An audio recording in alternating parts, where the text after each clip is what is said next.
nazalaka na esengo koyeba ke bozali ebele liboso ya bitando na bino pona kolanda FM Mag Basango na bolai pe na bokuse o wapi nazali na esengo Congo Kinshasa Congo Brazzaville boye malamu na manaka ya Mag FM. Botika to fungola basango na biso mokoelo pona kuyebisa na bino lolenge kani président de la République a répondaki coup sur coup na maimatali guerre ya Est o wapi Rwanda aza impliqué zalaki mutuna ya journaliste rwandaise na Suisse lekaki ndenge nini.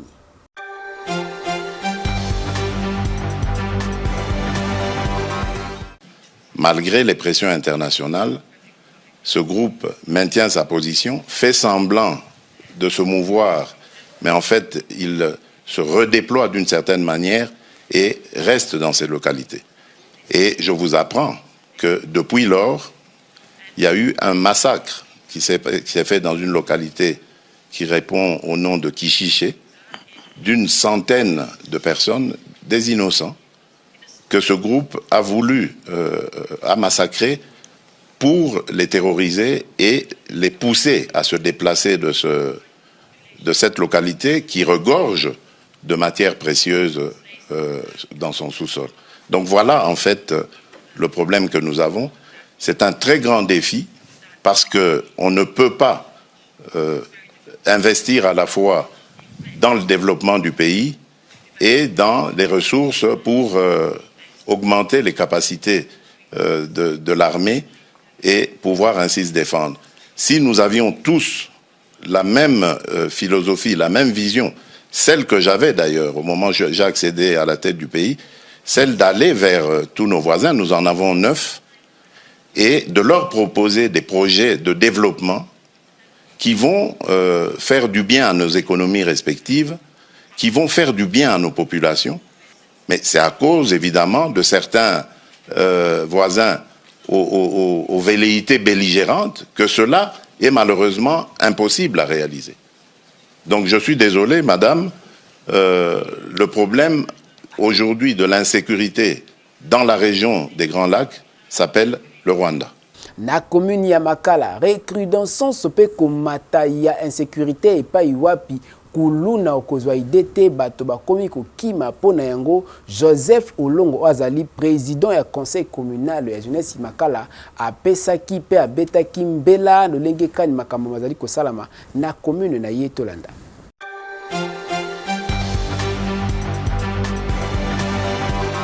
C'est depuis 1968 ndebo romona que jeunesse Makala azaki na occupation te o l'état a tient en place.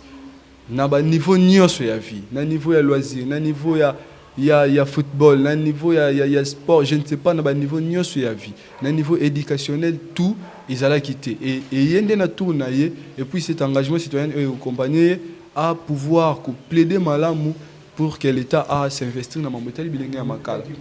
Et je pense comme à Esika, avec la participation citoyenne, avec cet engagement de la jeunesse Mikolo, de quoi accompagner pourvu que Makambouana et Salamana Ndenge Sengeli.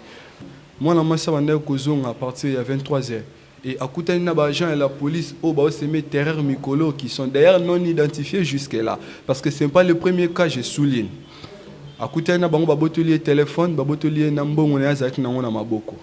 Na recherche, il y a récupérer Biloko Naye. Je pense que vous avez vu les images. Et puis Akoufi na hémorragie. Donc, ils ont le premier quartier, ils ont cas où tu as un espace il y a un mois, tu as 3 cas de modèle.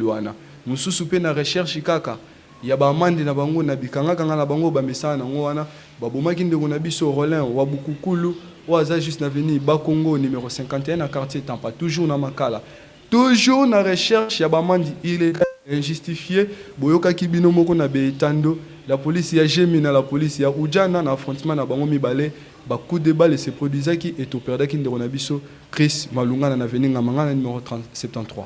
Na Kinshasa nzela ezali mabe okozwa idete epai wapi mikakato ezali pona kotambola ya mituka pe ba moto.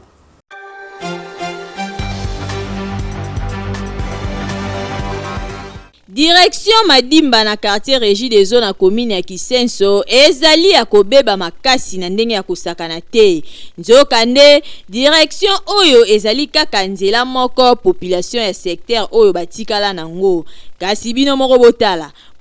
poto nde likambu soki kaka mvula emeki kobeta lokola canalisation ezalaka te mai etondaka ezala mutuka to moto ezangaka na moyen ya koleka. Donc awa mikolo koya soki babongisi te nzela nyonso eza na risque ya kokufa. Tronçon oyo eza le sel nzela oyo etikala soki mbula ebeti oyo umwe mituka elekaka na ba moto. Il se fait que lorsque mboule betaka ba deux directions oyo eza likolo wana soki mboule beti mai tellement que efandaka wana moyen eleka donc kendeza te nzete la kaka moko awa sikoyo soki nzela oyo mboule beti bino mo botala ndenge comme doso mboule beti kaka awa ezala kaka boye pribaka ba caniveau parce que soki mai déjà mboule beti il faut mai ezala canaliser pour ba dégâts ya boye ezala te donc tosenga na équipe nationale, équipe gouvernementale et la biso ikambo oyo. En tout cas nzela na biso oyo biso mama tozomo na pasi tozokita matete pona tokoma tosomi biloko pona tokoma tala basaka makala yango oyo nzela yango oyo tala moyen biloko ekende kuna ezate pasi tozomona papa bobongisela biso nzela courant tozalaka na courant malamu te mai pe ezate donc nzela taba nzela ndenge baby. Population ya quartier Régie des eaux bazali kolela epa bakonzi ba trouver solution na lombango ya kobongisa nzela po et permettre bango ba circuler kitoko lokola congolais nyonso po awa ba nzela nyonso esi ekufa nango kala kaka direction oyo nde etikala finique soki bobongisi ekosala eloko po boye tanenge sali kitoko te. Caleb Kamona, le leader incontournable ya commune ya Kalamu Oazali, cadre ya UNC à Kendaki koproché par exemple pour na kozwaye carte d'électeur et zalaki na collège Saint-Gabriel le 17 janvier le kakindenge nini tolanda ba détail na commentaire oyo.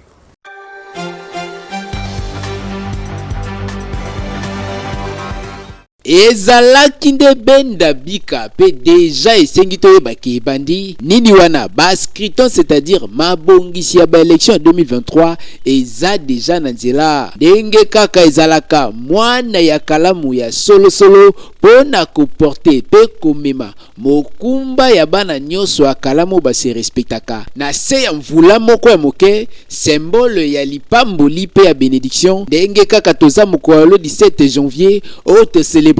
date ya mort ya héros national Patrice Emery Lumumba nde date oyo Caleb Kamwanya aponi pona kokende na base na ye kozwa carte d'électeur na ye na centre d'enrôlement le plus proche na quartier Yolocide plus précisément na kati école collège Saint-Gabriel lokola eza motuya kozwa carte d'électeur ezali moko ya mandoki oyo eza ko permettre ba congolais pona ko affronter ba élection pe na baye bazoko milengele pona ko postuler ba affronter candidature na fin ya décembre prochain ndenge kaka ezalaka alandaki na bokebi nyonso c'est-à-dire mukadu procédure na kati ya centre d'inscription na kati ya collège Saint-Gabriel jeune leader ya commune ya Kalamu a se faire enrôler pe na suka na yango asengi bana nyonso ya Kalamu en général ba emboîter pe c'est-à-dire ba landa lokolo moto nyonso aza congolais alingi Congo alingi changement mboka na ye il faut s'approprier la carte d'électeur parce que ils ont devoir na biso tant que ba congolais et puis en particulier tant que moi na commune na Kalamu ils ont devoir na biso nyonso yango lelo na sengi na bandeko nanga o baza autour na ngai bake nos carte d'électeur ngamo na prêcher par exemple na zo mutali boso bango balanda na sima pote baza ba carte d'électeur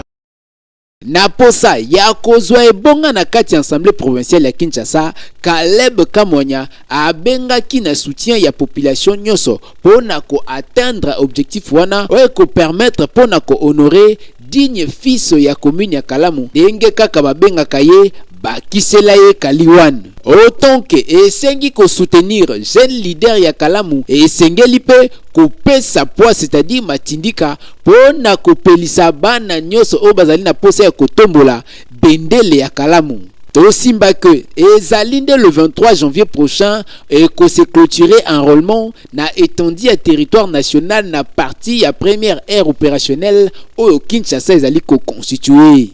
Ebele baye bakatine ya code de la route te est-ce que zali pona nini tope ezali komema litomba nini pona bakumbi na baye bazali na kati ya motuka tolanda.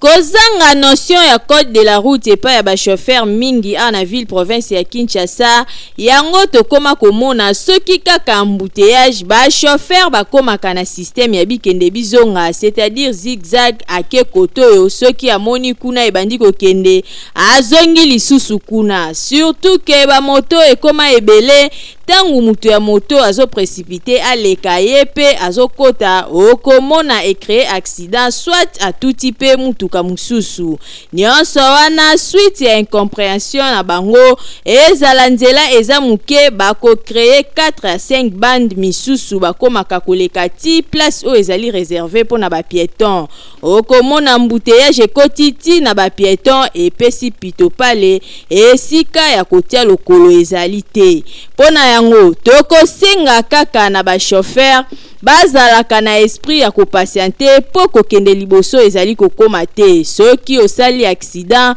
bakokanga yo wana okomona mutu azalaki sima aleki conscience esala circulation esalemaka na ordre pona koevite bambouteillage na baaccident boyebaka pe korespecte bande po tomonaka misusu aboyi na ekozela akoti sens unique ere mutuka mususu ekoya akomi koluka nzela incompréhension ekoti babandi kofinga na mafinga ya soni boye eza kitoko te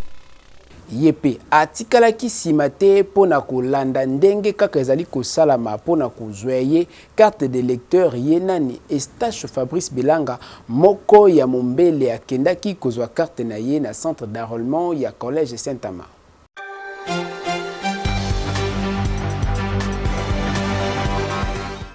Alors que Zaliko se dirigeait dans le centre d'enrôlement pour se faire enrôler, Fabrice Eustache Belanga, cadre militant peu combattant, il y a rassemblement de démocrates séquedistes, c'est-à-dire RDT Nabokousé,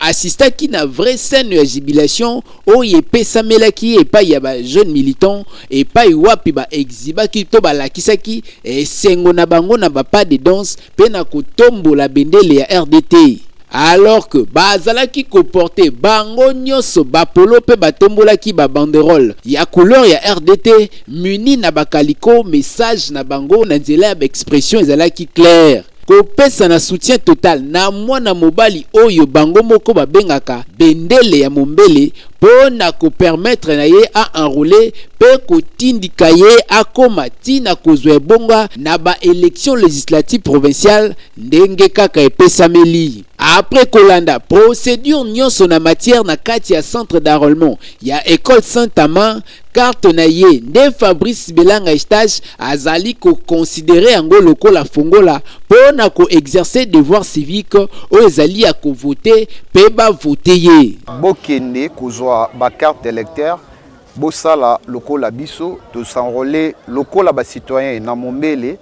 to préparer ba élection ndenge chef de l'état alobaki ba jeune il fallait to s'approprier processus électoral pour to ba ko diriger Congo lobby ezali koya il y a parti à Sylvain Mutombo azali ko compter kaka na soutien inconditionnel pe incontournable il y a base na ye pour na ba élection législative prochain na décembre 2023. Route université na axe ya Kapela ezali ya kobeba okozwa idete population baleli pe basengi na bakondi basala eloko.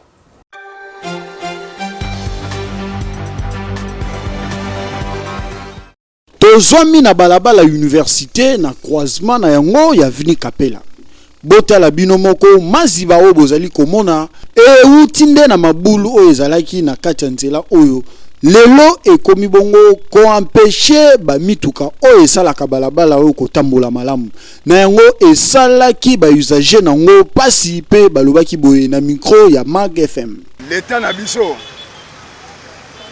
to fingite to critiquer te mais ana suivi te parce que nzela ba bandi kuna na bongolo ekomi awa bakati awa bakoko continuer mopanzi mosusu sans oublier que awa mosala na esili bakati epo na nini mpo balingaki mabulu ya minene après bakende kosenga su mbongo na gouvernement bimisi su mbongo mpo aya kobandela su mosala oyo c'est pas ça to vivre bien te bon awa to vivre na pasi parce que embouteillage esalama na awa makasi mpo mabulu oyo ovede ayaki asalaki donc abwakaki zelo na ye mais banda babwakaka zelo wana bakenda na nde bambula oyo ya na bambula nde oyo ya nde omoni ke nde tovivre boye banzela oyo bauti obongisa yango il n'y a même pas une année babongisaka place tout nzela ezokontinue kobeba boye balekaka to balekaka wa te balekaka mais oleke babutala ta nzela oyo badepute babima baozelaka na 2023 wa mpo babanda koya kotia biso bapar 4 banini babanderole keno toluka tovote bango mais ntango nzela ezobeba mutu moko otamisa volonté keno mpo ya bongisa te yango tosengi na bakonzi oyo baza likolo oyo bazaka meme na volonté baya otela biso nzela ya kapela oyo tokosenga na bakonzi ya mboka en tout cas soki misala ya bobongisi nzela ebandi basalaka suivi na yango po ekoma ntina suka po kotala modèle babandaki kosala nzela ya université pe ya kapela kosuka na nzela boye esali kitoko te. Problème ya salubrité zali moko ya mikakatano kati ya société awa na ville province ya Kinshasa pona tina na yango ba travaux mususu ebandaka esila kate yango tina to beti mbela pe to saleli bino réflexion oyo tolanda.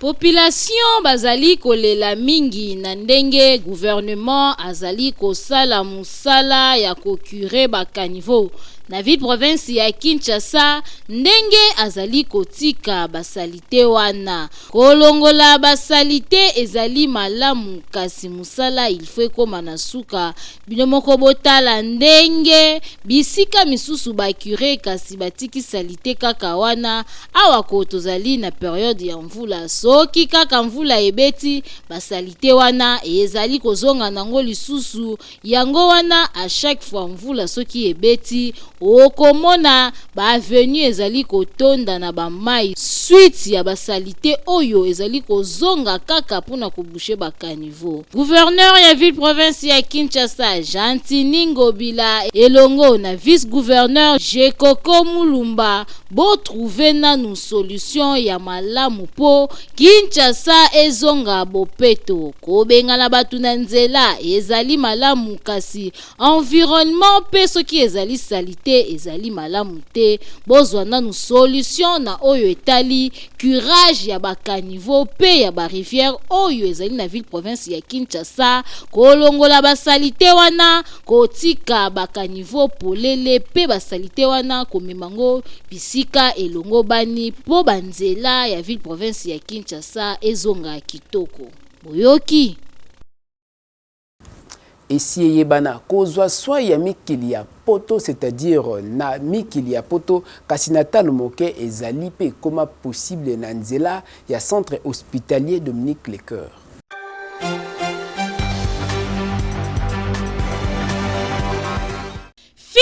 Fini makambu ya kokende ko se faire soigner na ba centre ya simandaku oyo ezali koboma ba congolais mingi po mobange na hôpital oyo ezali na ba norme sengeli yangoyo. Centre hospitalier Dominique Lecoeur eye kosunga peuple congolais azwa soin ya malonga na ndenge esengeli mwana Congo. Centre hospitalier Dominique Lecoeur okokuta awa ba pareil ya malonga ya médecine moderne ya solo oyo ezali ko détecter maladie nyonso ebombani na nzoto ata ebombani na songe ya suki grâce ya ba pareil oyo maladie wana ekozala détecter. Awa bazali na laboratoire ya malonga kaka pona kosunga peuple congolais esengeli boyeba ke ba médecin oyo bazali ko traiter pe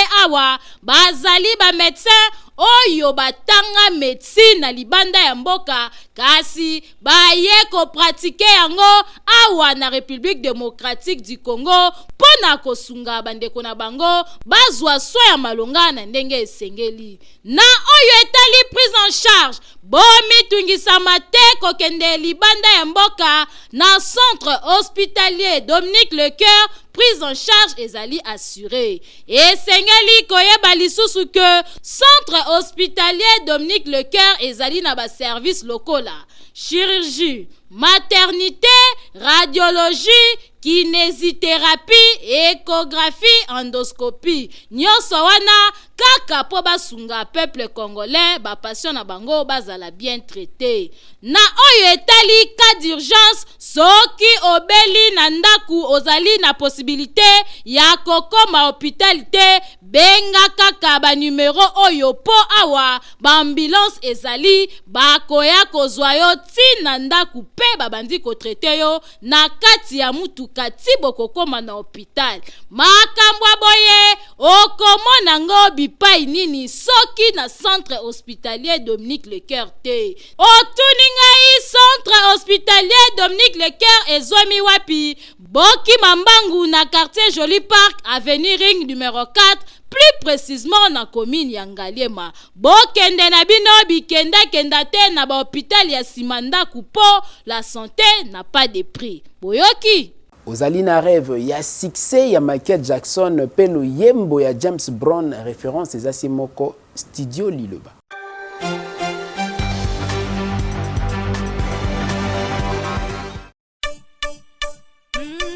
Balanga nzembo bakolo kunga solution pona bino eye. Yo mutu ozali na besoin ya kobimisa album, single, maxi single, kimambangu na Studio Liloba na 14e rue po kuna okokuta biloko ya mopaki, c'est-à-dire appareil ya kanda. Studio Liloba ezali na qualité ya kosakana te, ebongo bakita, ebongo ba micro okokuta ngo esika mosusu te kaka na Studio Liloba.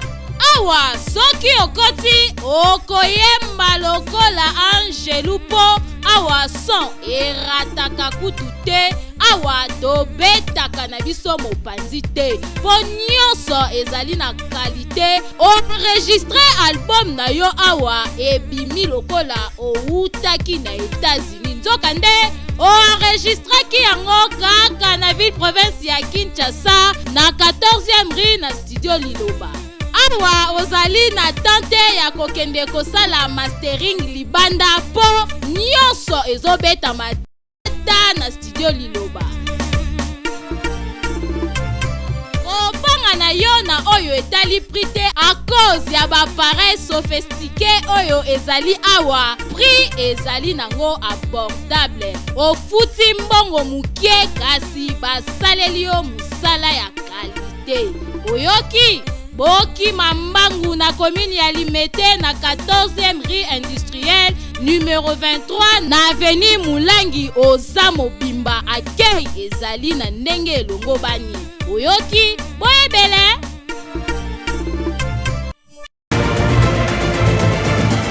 Awande to sukisi magazine na biso ya mokoelo to pesi bino matondo bozaki ebele pona kolanda biso botika to pesa merci na Torres Atibuna Enoch Mafuka bakamba ki pe ba dirigaki caméra na tina ya kokoma na bandako na bino Gelor Muyende azalaki na régie na réalisation ya Francis Peta, équipe rédactionnelle mobimba ya Kinemag to tombeli bino boboto na bandako na bino ndenge kaka elobaka yemoko, nul n'a le droit d'être erré seul sur la terre et le bas. Maître Billy Maloua Cléophas, les génitaires, les promoteurs de la FM télévision de Awa. To pesibino merci pe to kutani na mikolo mizali koya.